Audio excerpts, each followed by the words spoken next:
Basically, the background on this, and for those who weren't here when Jay did his water presentation, is the water that comes to your home and comes through the faucets and comes through the toilets, there's two sources it comes from. One is we buy some, the other is we pull it out of the ground. Both of those waters need to go to certain areas to be treated and to meet certain criteria so they're safe to be drinking, and then they go into our water system for distribution. There's two contracts that we have where we purchase water. One is to get the water from the Manasquan Reservoir. The other is to go to the authority to have it treated, and then it comes to us. So there's two contracts that exist. One of them is up for renewal. It's a quarter-of-a-century contract. It's a 25-year contract. That's why we spent a lot of time going through numbers to make sure we could get this as far as we could.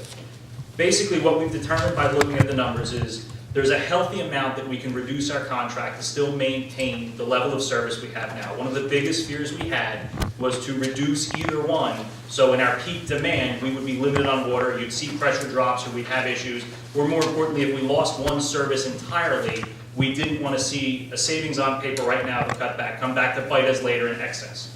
So we spent a lot of time working the numbers on this. I have a lot of graphs and information here that I don't want to burden you with, because I'm sure we've all just had enough numbers in the last hour to make our brains fry. But basically, in reduction of the raw alone, which is what we purchase from the reservoir, right now, currently, there's roughly 39,000 gallons of water that we pay for that we don't use every month. And that's our worst case peak demand, and we went back 10 years and looked at all the numbers for every month to see where they fell. That equates to about $16,000 a year that we can get back just by reducing this contract. Over the life of the 25-year contract, that's about $400,000 that we're going to save the town just in raw water. The other element of that is not so easy to reduce. So that's what we're going to motion on a little bit. Hopefully we can get that through and we can get that adopted, and we'll have that savings right away. The other part of the contract that Mr. Delaney is going to help me work on, even though he doesn't know it yet, we have to offset our purchase of the treated water.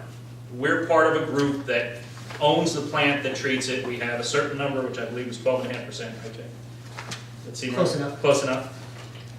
We are obligated to purchase a certain amount through that. Their whole 100% amount that gets produced needs to be sold somewhere to one of the member agencies. We can't just reduce our number and leave that the way that it has to be paid for. So we, in order to reduce our number proportionally of the raw purchases, because obviously we're not buying raw water, we don't need to pay the treated people for it. But we need to amend the contract that was signed in 2009.